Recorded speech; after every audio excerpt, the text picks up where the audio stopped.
Tristeza no oeste do estado. Morreu hoje a quarta vítima do tornado que atingiu a região há 18 dias. Lourdes de Oliveira Lima, de 63 anos, estava internada há 18 dias no Hospital Regional do Oeste, em Chapecó.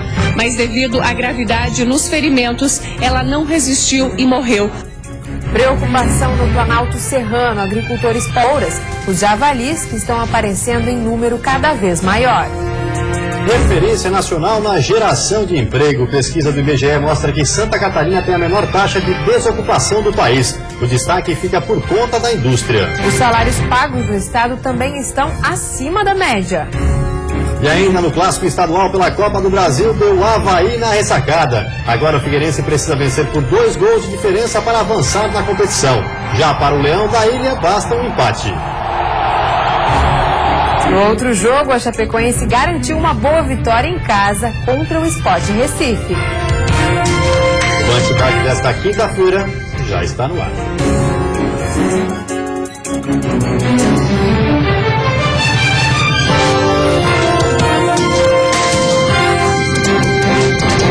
Olá, boa noite. Olá, boa noite. Tristeza no oeste do estado. Morreu hoje a quarta vítima do tornado que atingiu a região há 18 dias. Lourdes de Oliveira, de 63 anos, estava internada no Hospital Regional de Chapecó e não resistiu aos ferimentos. 3 pessoas continuam internadas em observações no Hospital São Paulo de Xanxerê e mais de 120 ficaram feridas. De acordo com a Defesa Civil, as perdas com os estragos causados pelo tornado já ultrapassaram os 100 milhões de reais. Somente no setor privado, o prejuízo já é de 45 milhões e na economia pública, 13 milhões.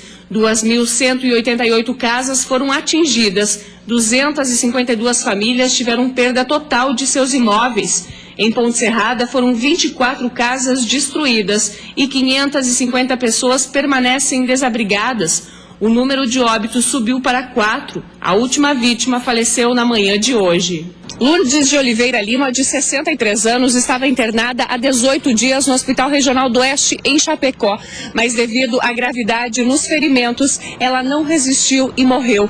No dia do tornado, Lourdes estava em casa com sua irmã de 65 anos, que também ficou ferida. E a casa da idosa ficou totalmente destruída com a força do vento. Depois do susto, o momento é de reconstrução no oeste do estado. 102 casas devem ser totalmente refeitas. A previsão é que as obras iniciem em 3 meses. Para agilizar os trabalhos, a Secretaria Estadual da Defesa Civil entregou um plano para a Secretaria Nacional de Proteção e Defesa Civil do Ministério da Integração Nacional. O orçamento necessário será de 700 milhões de reais, custeados pelos governos federal e estadual. A Serra Catarinense está se mobilizando para combater o ataque de javalis na região. Os animais estão invadindo as plantações e causando prejuízos aos produtores. Seu Rogério produz milho e soja e há 8 anos vem sentindo no bolso os efeitos dos ataques dos javalis em sua propriedade em Capão Alto. E o prejuízo aumenta a cada ano. Dependendo do ano, como eu te disse, aniquilamento de uma safra, 10, 20% é muito, talvez o lucro que esse produtor teria, o javali leva. E ele não é o único. Por isso, uma audiência pública aconteceu hoje em Lages e reuniu diversos produtores que vêm passando pelo mesmo problema. O objetivo aqui é discutir uma forma de mudar a legislação que regulamenta a captura e o abatimento dos javalis. O abate é liberado, porém, os agricultores vêm encontrando dificuldades para executar o serviço. Se ela for utilizar algum tipo de armamento, obviamente ela tem que buscar a regularização desse armamento junto aos órgãos de segurança, no caso, Polícia Federal e Exército Brasileiro. Muito difícil, ele é um animal extremamente sensível e fareja quase 1 quilômetro de distância, ele te sente. Então como que você vai chegar nesse animal com arma branca? Não tem como. Estima-se que no estado tenham mais de 35 mil javalis circulando, principalmente nas regiões da Serra e Oeste. Segundo esse caçador, o abate do animal é muito complicado, o que dificulta o controle da espécie na região. Então ele é bem complicado de caçar, você precisa ter um certo conhecimento para obter o êxito na caçada. Que somente caçar é fácil, mas você obter o sucesso é bem complicado. Segundo a SIDASC, além dos prejuízos econômicos, uma pesquisa também está sendo realizada para saber se o consumo da carne de javali pode ser prejudicial à saúde humana. Com relação à questão sanitária, esses animais assovajados podem transmitir uma série de doenças, né? Inclusive essa específica que nós estamos fazendo um trabalho, que é a peste suína clássica. E a seguir, um alerta aos consumidores para os perigos da automedicação. E ainda a saúde feminina, a construção do Hospital da Mulher em Joinville já tem recursos garantidos.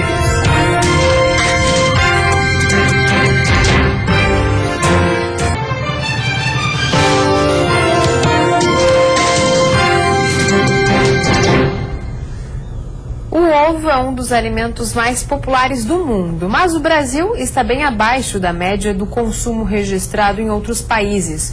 Um dos motivos é o mito, desmentido por vários estudos, de que ele pode fazer mal à saúde. É um ingrediente fundamental de muitas receitas. Sozinho pode ser servido de várias formas, mas nem sempre é apreciado por todos. Acho que não é uma coisa que chama muita atenção, né? Nunca fui muito fã do ovo, sou mais carnívoro, né? Os brasileiros consomem em média 168 ovos por ano, bem abaixo da média mundial, que é de 220. Os dados são da Associação Brasileira de Proteína Animal. Um dos principais motivos para o baixo consumo de ovos no Brasil é, segundo especialistas, a ideia de que o alimento não faz tão bem à saúde. Mas isso está mudando graças a novas pesquisas científicas. Um exemplo é um documento elaborado neste ano por mais de 100 profissionais de nutrição norte-americanos, que inclui os ovos na lista dos alimentos saudáveis, que podem ser consumidos sem medo. Rico em proteínas, vitaminas e outros nutrientes, pode fazer bem para o coração, para os olhos, pele e para o funcionamento do cérebro. Esta nutricionista inclui o alimento no cardápio de todos os pacientes, mas pondera: quem tem colesterol alto deve evitar o consumo exagerado da gema do ovo, que concentra mais gordura. Para esses indivíduos, nós podemos, assim, liberar a clara do ovo, que ela é isenta de colesterol, e também apresenta albumina, uma proteína de excelente qualidade nutricional. A Karina sempre gostou do alimento e, depois de descobrir os benefícios, prepara omelete todos os dias. De manhã eu acordo com um ovo cozido. Um suco e um ovinho cozido, quentinho, com sal. É meu café da manhã. E de tardezinha, quando eu chego, vou fazer alguma coisa, volto, é uma omeletezinha. É rápido e é uma refeição. Na semana do uso racional de medicamentos, o Conselho Regional de Farmácia alerta os consumidores para os perigos da automedicação. Hoje, 50% das intoxicações no estado são pelo uso inadequado de medicamentos. Quem nunca tomou um remédio sem prescrição médica após uma dor de cabeça ou febre? Ou pediu a opinião a um amigo sobre qual medicamento ingerir? Já tem a dica da mãe, da irmã, que dá certo, a gente já tomou, já guarda, anota ali pro que foi, quando precisa compra de novo. Não tem como você, uma dor de cabeça, uma dor de garganta, você tá aqui procurar o médico toda hora, né? Então, o mal de todo brasileiro, acho que a gente acaba tomando, né? Não deveria. Mas a automedicação, vista muitas vezes como uma solução para o alívio imediato de alguns sintomas, pode trazer consequências mais graves do que se imagina. Segundo este farmacêutico, o uso de medicamentos de forma incorreta pode acarretar no agravamento de uma doença e até mesmo anular ou potencializar o efeito de outro remédio usado pelo paciente. O uso inadequado de medicamentos pode acarretar em várias patologias. A principal, uma das, seria a cirrose, que seria câncer de fígado mesmo, que o tratamento único é o transplante e a pessoa pode vir até a óbito. Atualmente, em Santa Catarina, os medicamentos são a segunda principal causa de intoxicação, perdendo apenas para animais peçonhentos. E na lista entra todo tipo de medicamento, desde um analgésico até mesmo um remédio controlado, os chamados tarja preta. A ação farmacêutico presente, que acontece em várias cidades do estado, busca alertar pelo risco da automedicação para tentar diminuir esses casos. Se enquadra todas as classes de medicamentos, tá? A única coisa é que, vamos dizer assim, o efeito colateral de uns são maiores, outros menores. Mas desde um simples antibiótico, um psicotrópico, que são medicamentos usados para depressão, anti-inflamatórios, mas todo medicamento tem um grau de preocupação, porque vai poder causar um mal ao ser humano. Tem gente que prefere não arriscar. Afinal, com a saúde não dá para brincar. Porque diz que a gente nunca deve se automedicar, então já vou tudo pelo meu médico. Uma boa notícia para a saúde. O Hospital da Mulher em Joinville deve ser construído nas dependências do Hospital Regional. Os recursos já estão garantidos, só falta agora a elaboração do projeto. A maternidade Darcy Vargas, que fica na região central de Joinville, foi o primeiro endereço cogitado para a construção do Hospital da Mulher. Mas a falta de espaço físico para a construção da unidade afastou a possibilidade. O governo do estado definiu então que a construção vai ser feita nas dependências do Hospital Regional Hans-Dieter Schmidt. A gestão vai ser feita pela diretoria do Hospital Regional e a ideia é que seja uma clínica especializada no atendimento à mulher. Para doenças relacionadas à mulher, câncer, útero, mama, relacionada à questão da oncologia, o que nos leva a trazer para cá o serviço de quimioterapia e quem sabe até de radioterapia. O que está definido que seria uma unidade com 60 leitos. 13,5 milhões de reais vieram da União através de emenda parlamentar e já estão depositados. O recurso foi descentralizado e vai ser gerenciado pela Secretaria de Desenvolvimento Regional. A contrapartida do governo do estado é de 1,5 milhão. O convênio com o Ministério da Saúde, que venceu em dezembro, foi prorrogado. O novo prazo expira no mês que vem. Por isso, nas próximas semanas, deve ser lançado o edital para a elaboração do projeto. Por enquanto, os estudos indicam para a construção de 2 andares em cima do atual pronto-socorro do Hospital Regional. Os 60 leitos previstos são de internação e os próprios leitos de UTI da unidade hospitalar seriam aproveitados pela Clínica da Mulher. Nós precisamos fazer a consulta à Caixa, se é possível fazer lá, mas isso não nos impede de fazer agora o processo licitatório do projeto. E na semana do Dia das Mães vamos falar sobre a importância da licença maternidade, um benefício fundamental. Karina voltou ao trabalho há 2 semanas. A pequena Alicia já completou 5 meses e a mamãe está se adaptando à nova rotina. Ela garante que o período em que se dedicou inteiramente ao bebê foi essencial na relação das duas. É um momento em que requer muito cuidado, a criança requer toda a atenção e carinho da mãe. E aí esse momento ele é único, é muito importante que a gente tenha isso com os nossos filhos. Alicia está matriculada em uma creche em frente ao trabalho de Karina. A mãe garante que isso lhe traz mais segurança e a lei garante que ela tenha 2 descansos de meia hora cada um durante seu horário de trabalho até que a Alicia complete 6 meses de idade. É uma primeira relação deles com as pessoas, com os professores, com os amiguinhos. Então ela começa a se distanciar um pouco da mãe e dos familiares, daquela rotina que ela tem para poder passar a conviver com o mundo, com o dia a dia, que é o que ela vai começar a ter depois quando ela começar a crescer, a alfabetizar, enfim, todo o crescimento que a gente já passou é um primeiro momento dela. Conforme a legislação, toda mulher tem direito, enquanto trabalhadora, à licença maternidade. Benefício que, assim como Karina, faz com que as mamães tenham estabilidade no emprego e remuneração durante o período de afastamento do trabalho. O salário de licença maternidade é um direito que a mulher tem de receber seu salário por 120 dias. E esse direito ele pode ser exercido 28 dias antes do parto e 92 dias pós-parto, ou a mulher que trabalhar até a véspera da criança nascer, ela pode gozar os 120 dias diretos após o parto. O Brasil é um dos países que mais se destacam quando o assunto é benefício pós-parto. Quando você compara, por exemplo, a China, esses países, os direitos são muito reduzidos.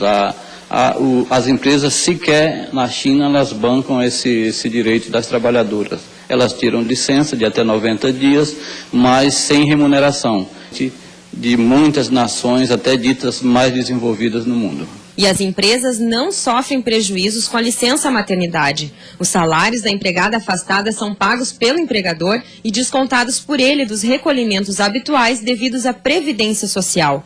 Não são só as mamães que querem curtir este bebê. Os pais também têm direito a 1 semana de folga conforme a lei. E Rafael garante que este tempo, mesmo que curtinho, é fundamental na convivência da nova família. É o momento de uma chegada de um filho, de uma filha, tem muita descoberta, além do momento ser especial, tem muita coisa que a gente aprende, um momento bastante sensível também para a mãe, para o pai. E depois do intervalo tem futebol. A vitória do Avaí no clássico contra o Figueirense pela Copa do Brasil. Jogo de muita disputa e também de muita confusão. E a vitória da Chapecoense contra o Sport Recife na Arena Condá.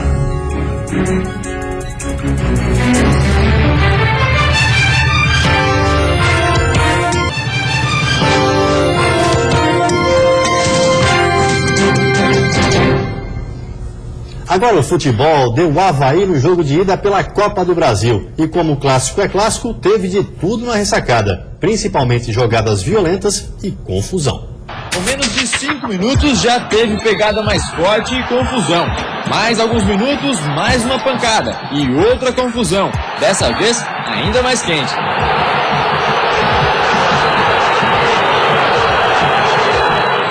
Mas clássico também tem futebol. E nesse caso, quem começou melhor foi o Avaí. E num contra-ataque muito bem aproveitado, mostrou que os 22 dias treinando deram resultado.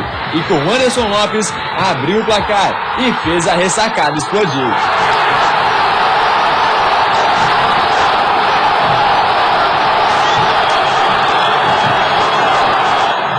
O Figueira parece ter sentido o gol e passou a abusar das ligações diretas, que pouco eram aproveitadas por Marcão.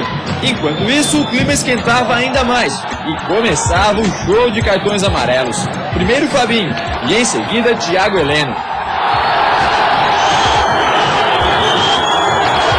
Já no lado havaiano, a bola parecia mais redonda, as chances apareciam com mais facilidade e o time chegava com mais perigo. Mas, para o primeiro tempo, o resultado ficou mesmo no 1-0. Além da mudança no time, o professor parece ter dado uma chamada no pessoal, porque o Figueira voltou ligado, viu? E com menos de um minuto, Mazzola teve a bola do empate nos pés.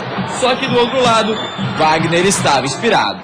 Se o nosso atacante cruza a bola para dentro da área, o Everaldo entrava sozinho, né? O futebol é muito si. Né? Se a bola entrou, se isso, se aquilo, então faz parte do futebol. Só que a aposta do Agel era no Everaldo e o camisa 99 correspondeu. Não, ele não fez o gol de empate, mas não foi por culpa dele, viu? Afinal de contas, ele não contava com o novo zagueiro havaiano, Mazzola, debaixo da trave para impedir a bola de entrar. E o pior, o Mazzola ainda estava impedido e anulou o lance, que terminou com o gol irregular do Cleiton. Nervoso em campo, o Figueira tropeçava nas próprias pernas e brigava entre si. Marquinhos e Paulo Roberto por pouco não saíram no tapa. Com a bola rolando, o Agel mexeu mais 2 vezes na equipe e mostrou que realmente não estava gostando do ataque. Os 3 que começaram na frente foram substituídos, mas os que entraram pouco fizeram também. No fim, o Avaí ainda teve 2 boas chances, com o Roberto de cabeça e com o estreante Everton Silva, mas o placar não mudou. 1 para o Avaí, 0 para o Figueira. Com a vitória por 1-0, o Avaí faz o que todo mandante precisa fazer na Copa do Brasil no jogo de ida. Não toma gols em casa. E agora, no jogo de volta no Scarpelli, pode até empatar, que passa de fase. Clássico é assim, né? Às vezes o mandante nem sempre controla o jogo. Então a gente tem que estar lá para jogar, para fazer gol. A gente sabe no gol que a gente estiver lá, aumenta a nossa vantagem.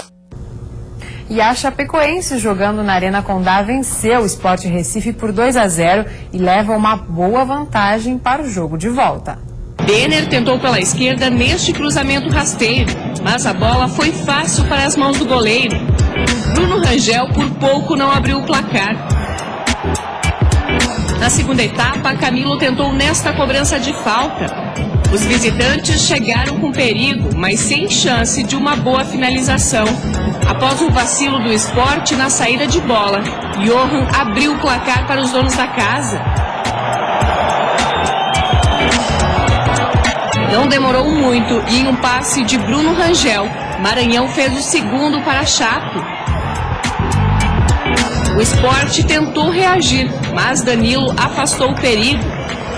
Mas era fundamental manter a tranquilidade, coisa que talvez em 2 partidas aqui em casa, as mais decisivas, nós não tivemos, né? E isso nos afetou, porque sempre pontuando, sempre organizado, eu tinha certeza que nós íamos fazer um gol sim, pela qualidade dos atletas que a gente tem. E a seguir, de olho na movimentação do Aeroporto Internacional de Navegantes, que iniciativa privada pode assumir a concessão. E ainda, IBGE aponta Santa Catarina como o estado com a menor taxa de desemprego do país.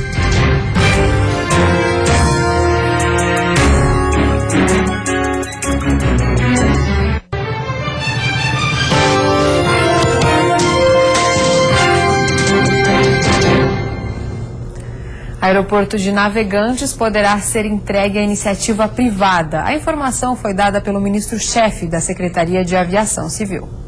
O Aeroporto Internacional de Navegantes fechou o ano passado com uma movimentação de 1.300.000 passageiros e bateu recorde histórico. O interesse pelo crescimento do local já vem de longa data. Em 1996, a Infraero anunciou os planos para a construção de um novo terminal e uma nova pista no aeroporto. A informação de que a iniciativa privada estaria interessada no Aeroporto Internacional de Navegantes surgiu depois de uma audiência pública na Comissão de Infraestrutura do Senado. Depois de questionado pelo senador Paulo Bauer, o ministro da Aviação falou que a concessão pode vir a ser da iniciativa privada e que um grupo aqui da região havia manifestado interesse. Desde que os planos de ampliação iniciaram, cerca de 70% da área já foi desapropriada e depende da emissão de posse. Os outros 30% esbarram na falta de recursos da Infraero. O objetivo é converter o aeroporto em um terminal multimodal de carga e passageiros, para completar a logística dos portos aqui da região. A sexta-feira vai ser de tempo seco, com poucas nuvens na maioria das regiões. À noite pode chover fraco na Grande Florianópolis e litoral norte. Temperatura baixa com mínima de 2 graus na Serra e máxima de 22 no oeste, sul e litoral norte do estado. No Planalto Norte, mínima de 8 e máxima de 19 graus. Já na Grande Florianópolis e Vale do Itajaí, a máxima não passa dos 20 graus. E o IBGE divulgou hoje em Florianópolis a Pesquisa Nacional de Amostra em Domicílio, que deve monitorar periodicamente o desempenho do Estado no país. O levantamento, que antes era feito uma vez ao ano, vai passar a ser trimestral e bem mais completo que a própria pesquisa mensal de emprego do IBGE. Todos os meses, 72 mil pessoas são entrevistadas no país. Destas, 4.200 em 127 cidades catarinenses. Ela nos dá a oportunidade de conhecer o mercado de trabalho a nível de Estado. E essa é a grande novidade, né? De acordo com a pesquisa, a taxa de desocupação em Santa Catarina, nos primeiros 3 meses de 2015, foi de 3,9%, bem menor que o índice de 7,9% registrado no Brasil. O rendimento médio dos catarinenses, de R$ 2.015, já descontados a inflação do período, também superou a média nacional, que foi de R$ 1.840. Observando os números apresentados, o que se percebe é que dentro do primeiro trimestre de 2015, Santa Catarina tem uma taxa de desocupação menor do país, o que eu acredito que esteja de bom tamanho. Para o presidente da Fiesc, o resultado mostra o que, na prática, a indústria catarinense vem acompanhando de perto. O Estado é promissor e responde pelo maior percentual do Brasil de pessoas com 14 anos ou mais trabalhando no setor industrial. O jovem procura a indústria porque sabe que tem na indústria um bom emprego. E a nossa diversificação industrial, associada à desconcentração, isso favorece a criação de novas vagas de trabalho no Estado. Em comparação com o mesmo período do ano passado, a taxa de desocupação aumentou 1,4 ponto percentual no Brasil e 0,8 em Santa Catarina. Mas desocupação muitas vezes não quer dizer desemprego. Aqui no estado, por exemplo, 45,3% dos entrevistados afirmaram que não estão em busca de trabalho devido à idade, ou se consideraram muito jovens ou já idosos. E esse percentual é o maior do país. E antes de encerrarmos, vamos ver como está o trânsito ao vivo aqui em Florianópolis. Você vê imagens das pontes Pedro Ivo Campos e Colombo Salles, que fazem a ligação entre a ilha e o continente. O movimento é intenso, com lentidão em ambos os sentidos. Na capital faz agora 19 graus. E você fica agora com o Jornal da Band. Uma ótima noite a todos e até amanhã. Boa noite para você, até amanhã.